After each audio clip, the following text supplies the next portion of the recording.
Last week in Oakland, the Alameda County District Attorney ran a conference discussing the shameful problem of child sex trafficking. A good thing, right?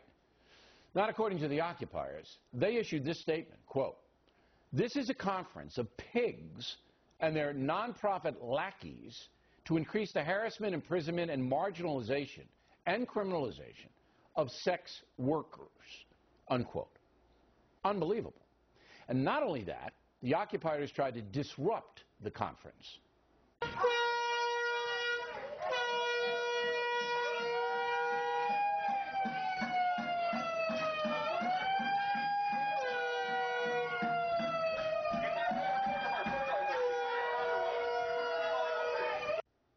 Joining us now from San Francisco, Joe Alioto Veronese, former member of the San Francisco Police Commission. This is so incredible I can hardly believe it.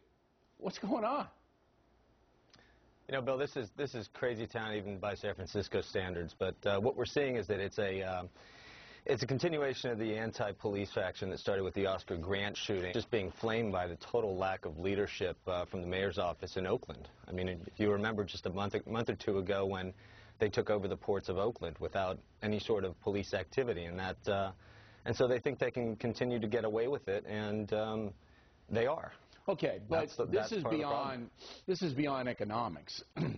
This is now into a realm where almost every decent person, no matter what their political beliefs, would say child sex trafficking, inexcusable, heinous, must be wiped off the face of the earth. All right? So that's the prevailing wisdom of 99.9% of the population in the world. These people, these occupiers, they see it as oppression of sex workers, that children should be allowed to sell their bodies. I guess that's the point. Well, you know, these people, there's no question, these people are a danger to society, and actually they're a danger to their own cause. They have hijacked the name of the Occupy movement that originally was something very different and then turned into, if you recall, the 99%ers. And what they're doing is they're getting the headlines, and they shouldn't be.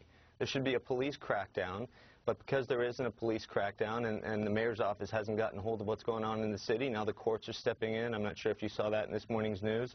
They're threatening to personally sanction the mayor. That's unheard of. Explain that. The court is doing what out in Alameda County? What are they trying to do? The court is actually threatening to sanction the mayor's office, specifically the mayor, personally sanction the mayor for the activity related to the police activity related to these demonstrations that have occurred over the months. So because the mayor of Oakland has ordered her police department at times to restrain the occupiers, did a judge make this decision, or what decision was made? Yeah, it's more lack of leadership, because there's nothing wrong with good law enforcement. The problem is that they have taken hold of the city of Oakland, and they're grabbing all the headlines. And but frankly, who in the court system is helping them? Who in the court system is enabling them to do it? The decision today had to be made by somebody. Well, Oakland has had its problems. If you recall, I think also the federal government came in with some orders in regards to the police department over the years. Oakland has had its problems, and it needs real leadership, and that's really where this is stemming from. This is just a small group of people that are promoting something as heinous as, you know, children in the sex trade. Yeah. I mean, no, I agree with you. This isn't a wide group, but it's a group that basically runs the show now. I mean, they show up, they cause trouble, and under the Occupy Wall Street banner, even though it's an offshoot, I guess,